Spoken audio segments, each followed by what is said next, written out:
तो नमस्कार दोस्तों, डायरेक्ट इनडायरेक्ट के इस सेशन में आपका बहुत बहुत स्वागत है। तो मैं पढ़ाते समय जल्दबाजी में नहीं हूँ, तो उम्मीद करते हैं कि आप पढ़ते समय जल्दबाजी में नहीं होंगे। तो मेरा मानना है, ऐसी उम्मीद है, ऐसी आशा है कि आप जो चीज़ मैं समझाने का प्रयास करूँगा वो आप अच्छे से समझ जाएंगे। ठीक है।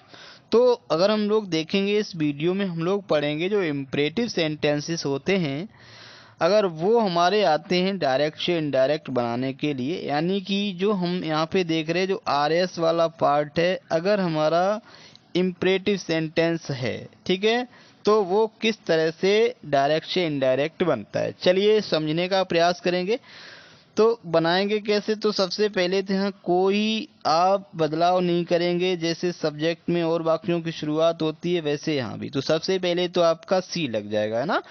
जो दूसरा प्रश्न आता है वो आपका होता है कि सेट टू का क्या करें, ये कहाँ कहाँ ले जाएं, क्या करें, किस में बदलें, ये समस्या रहती है। ठीक है। तो इसका हमने आपको बताया कि ये हमेशा सेट या सेट टू हमारा बदलता है। जो आर एस का वाक्य है वो किस तरह का है ना। अगर आपने देखा होगा, अगर यहाँ पे असर्टिव वाक्य होता तो यहाँ पे टोल्ड हो जाता, है ना। और अगर इंट्रोगेटिव होता तो आस्क्ड हो जाता। तो यहाँ पे जो इम्परेटिव है तो क्या हो जाएगा।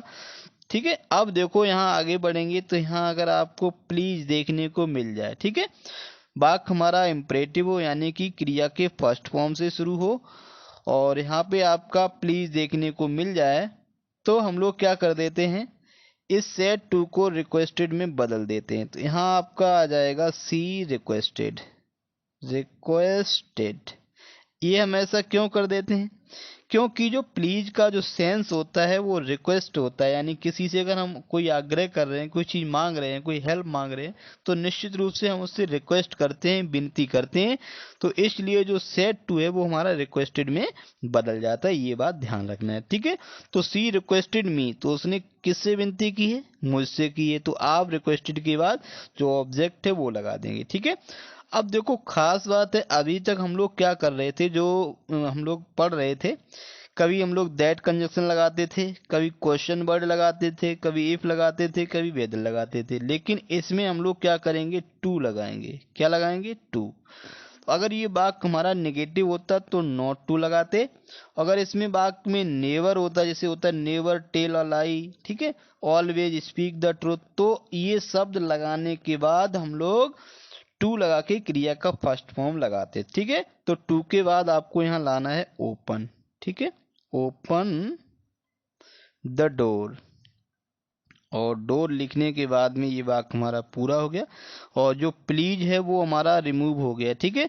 तो प्लीज का जो सेंस था वो हमारा रिक्वेस्टेड में आ गया था, तो प्लीज को हम लोग रिक्वेस्टेड में बदलने के बाद में क्या करते हैं, रिमूव कर देते हैं प्लीज को। ठीक है। तो यानी कि she requested me to open the door, तो ये वाक्य हमारा किस तरह से बना, तो आपने देखा सेट टू को रिक्वेस्टेड में बदल दिया, और यहाँ पे जो कंजक्शन पहले लगाते थे, दैट लगाते थे, इफ वेदर या क्वेश्चन वर्ड लगाते थे, वो इसमें नहीं लगता है। ठीक है। तो यहाँ हम लोग क्या कर देते हैं, टू से जोड़ देते हैं। ठीक है। ये समझ में आ गया होगा। अब देखो दूसरा है, इसको भी आप समझेंगे। तो इसमें भी आपका क्या है, प्लीज लगा हुआ है। प्लीज के बाद देखो गिव मी योर बुक, तो यहाँ पे क्रिया का फर्स्ट फॉर्म, और तो यहीं से आप समझ जाएगी ये वाक्य भी हमारा इम्परेटिव है। ठीक है। तो वाक्य हमारा इम्परेटिव हो, उसमें प्लीज लगा हो, तो निश्चित रूप से सेड या सेड टू को हम लोग किस में बदल देते हैं, रिक्वेस्टेड में। तो यहाँ भी आपका क्या हो जाएगा, रिक्वेस्टेड। ठीक है। ये रिक्वेस्टेड क्यों हो गया, इस वाक्य में भी प्लीज लगा। केवल अंतर ये है कि पिछले वाले वाक्य में हमारा बाद में प्लीज लगा था, और इसमें जो है वो प्लीज पहले ही आ रहा है। ठीक है। तो प्लीज हमारा रिमूव हो गया है, इसने केवल हमें बता दिया, ये सेंस दे दिया है कि यहाँ पे रिक्वेस्टेड का प्रयोग होगा, यानी कि जो सेट टू है वो रिक्वेस्टेड में बदल जाएगा। तो सी रिक्वेस्टेड मी। ठीक है। अब ये वाक्य भी हमारा पॉजिटिव है, तो हम लोग टू प्लस बी फर्स्ट से जोड़ेंगे, यानी कि सेंस क्या होता है, टू प्लस बी फर्स्ट। ठीक है। तो यहाँ आपने टू लगा दिया है, अब हम लोग बी फर्स्ट लगाएंगे, यानी कि गिव लगा देंगे। ठीक है। और पर्सन आपके वैसे ही चेंज होते हैं। ये मी है, वो क्या है, वो आई का ऑब्जेक्ट है, तो आई हमारा फर्स्ट पर्सन है, वो बदलता है सब्जेक्ट के अनुसार। तो मी का यहाँ पे हो जाएगा हर, अब देखो, फिर उसके बाद में यू है, यानी कि यू का योर है, तो यू हमारा बदलता है ऑब्जेक्ट के अनुसार। तो यानी कि ये योर है वो यू का पजेसिव केस है, तो यहाँ पे निश्चित रूप से आई का पजेसिव केस यहाँ पे लग जाएगा माई, और फिर आप यहाँ लगा देंगे बुक। ठीक है, तो ये वाक्य हमारा ऐसे बनेगा। तो इस वाक्य को देखने का प्रयास करेंगे, समझने का प्रयास करेंगे। The teacher said to them, teacher ने उनसे कहा, सिट डाउन, बैठ जाओ।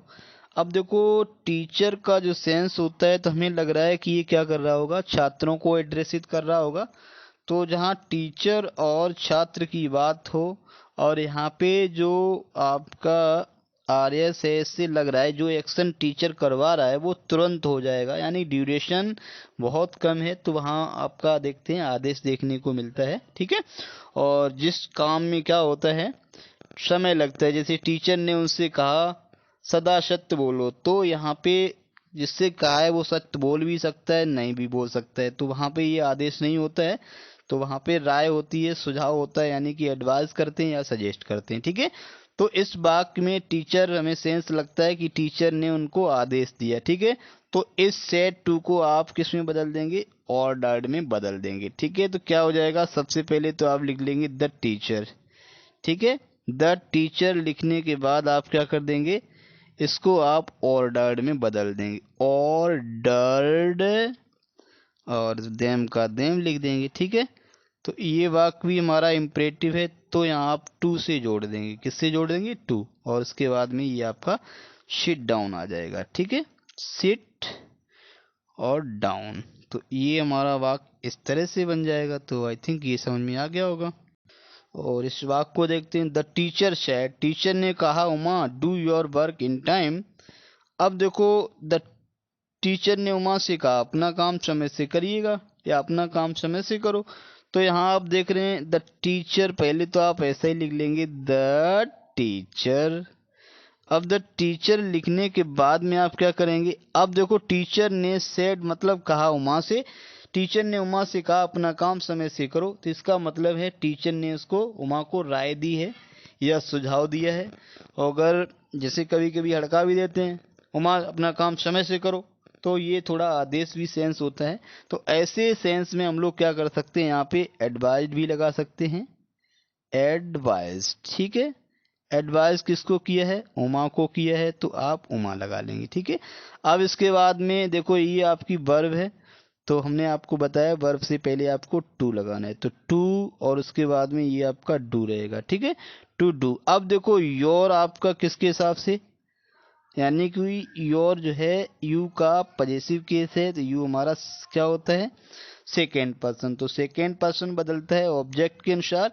तो उमा के हिसाब से यहाँ क्या हो जाएगा, हर वर्ग, हर, यानी कि योर वर्ग आपका चेंज हो जाएगा हर वर्ग, और इन और टाइम लास्ट में। इस तरह से आपका ये भाग डायरेक्ट से इनडायरेक्ट बन जाएगा। तो इसमें हम लोग इतना ही पढ़ेंगे।